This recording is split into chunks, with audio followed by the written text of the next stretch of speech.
जय माता दी। आज मैं आपके साथ शेयर करने वाली हूँ शनिवार व्रत की पौराणिक कथा। और ये कथा इस प्रकार है। एक समय सभी नवग्रह सूर्य, चंद्रमा, मंगल, बुध, बृहस्पति, शुक्र, शनि, राहु, केतु में विवाद छिड़ गया कि इनमें से सबसे बड़ा कौन है। सभी आपस में लड़ने लगे और कोई निर्णय ना होने पर देवराज इंद्र के पास पहुंचे। इंद्र इनसे घबरा गए और इस निर्णय को देने में अपनी असमर्थता जताई। परंतु उन्होंने कहा कि इस समय पृथ्वी पर राजा विक्रमादित्य हैं, जो कि अति न्यायप्रिय हैं। वे ही इसका निर्णय कर सकते हैं। सभी ग्रह एक साथ राजा विक्रमादित्य के पास पहुंचे और अपना विवाद बताया, साथ ही निर्णय लेने के लिए कहा। राजा इस समस्या से अति चिंतित हो उठे, क्योंकि वे जानते थे कि जिस किसी को भी छोटा बताया वही कुपित हो उठेगा। तब राजा को एक उपाय सूझा। उन्होंने स्वर्ण, रजत, कांस्य, पीतल, शीशा, रांगा, जस्ता, अभ्रक और लोहे से 9 सिंहासन बनवाए और उन्हें इसी क्रम में रख दिए। फिर उन पर सबसे निवेदन किया कि आप सभी अपने अपने सिंहासन पर स्थान ग्रहण करें। जो अंतिम सिंहासन पर बैठेगा वही सबसे छोटा होगा। इस अनुसार लोह का सिंहासन सबने सबसे बाद में होने के कारण शनिदेव सबसे बाद में बैठे, तो वही सबसे छोटे कहलाए। उन्होंने सोचा कि राजा ने यह जानबूझकर किया है। उन्होंने कुपित हो राजा से कहा, राजा तू मुझे नहीं जानता। सूर्य एक राशि में 1 महीना, चंद्रमा 2.25 महीना, मंगल 1.5 महीना, बृहस्पति 13 महीना व बुध और शुक्र 1-1 महीना विचरण करते हैं, परंतु मैं 2.5 साल से 7.5 साल तक रहता हूँ। बड़े बड़ों का मैंने विनाश कर दिया। श्री राम की 7.5 आने पर उन्हें वनवास हो गया। रावण की आने पर उनकी लंका को बंदरों की सेना से परास्त होना पड़ा। अब तुम सावधान रहना। ऐसा कहकर कुपित होते हुए शनिदेव वहां से चले गए। अन्य देवता खुशी खुशी चले गए। कुछ समय बाद राजा की 7.5 आई। तब शनिदेव घोड़ों के सौदागर बनकर वहां आए। उनके साथ कई बढ़िया घोड़े थे। राजा ने यह समाचार सुना और अपने अश्वपाल को अच्छे अच्छे घोड़े खरीदने के लिए आज्ञा दी। उसने कई अच्छे घोड़े खरीदे व एक सर्वोत्तम घोड़ा राजा की सवारी हेतु दिया।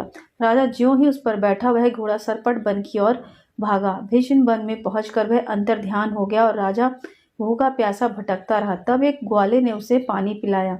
राजा ने प्रसन्न होकर उसे अपनी अंगूठी दी। वह अंगूठी देकर राजा नगर को चल दिया और वहां अपना नाम उज्जैन निवासी वीका बताया।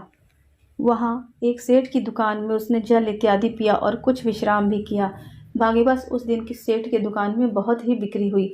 सेठ ने उसे खाना इत्यादि खिलाने के लिए अपने साथ घर ले गया। वहां उसने एक खूंटी पर देखा कि एक हार टंगा है, जिसे खूंटी निगल रही है। थोड़ी देर में पूरा हार गायब हो गया। तब सेठ ने आने पर देखा कि हार गायब है। उसने समझा कि बीका ने ही उसे चुराया है। उसने बीका को कोतवाल के पास पकड़वा दिया। फिर राजा ने उसे चोर समझकर हाथ पैर कटवा दिए। वह चौरंगिया बन गया और नगर के बाहर फेंकवा दिया गया।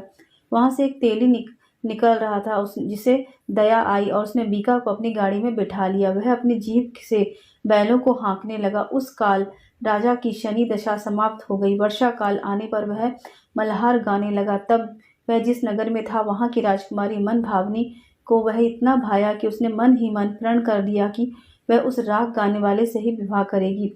उसने दासी को ढूंढने भेजा। दासी ने बताया कि वह एक चौरंगिया है, परंतु राजकुमारी ना मानी। अगले ही दिन वह अनशन पर बैठ गई कि विवाह करेगी तो उसी से ही। उसे बहुतेरे समझाने पर भी वह ना मानी, तो राजा ने उस तेली को बुला भेजा और विवाह की तैयारी करने को कहा। फिर विवाह राजकुमारी से हो गया। तब एक दिन सोते हुए स्वप्न में शनिदेव ने राजा से कहा, राजन देखा तुमने मुझे छोटा बताकर कितना दुख झेला है।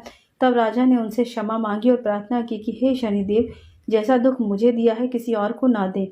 शनिदेव मान गए और कहा कि जो मेरी कथा और व्रत कहेगा उसे मेरी दशा में कोई दुख न होगा। जो नित्य मेरा ध्यान करेगा और चींटियों को आटा डालेगा, उसके सारे मनोरथ पूर्ण होंगे। साथ ही राजा को हाथ पैर वापस दिए। प्रातः आंख खुलने पर राजकुमारी ने देखा तो वह आश्चर्यचकित रह गई। बीका ने उसे बताया था कि वह उज्जैन का राजा विक्रमादित्य है। सभी अत्यंत प्रसन्न हुए। सेठ ने जब सुना तो वह पैरों पर गिरकर क्षमा मांगने लगा। राजा ने कहा कि वह तो शनिदेव का कोप था, इनमें किसी का कोई दोष नहीं है।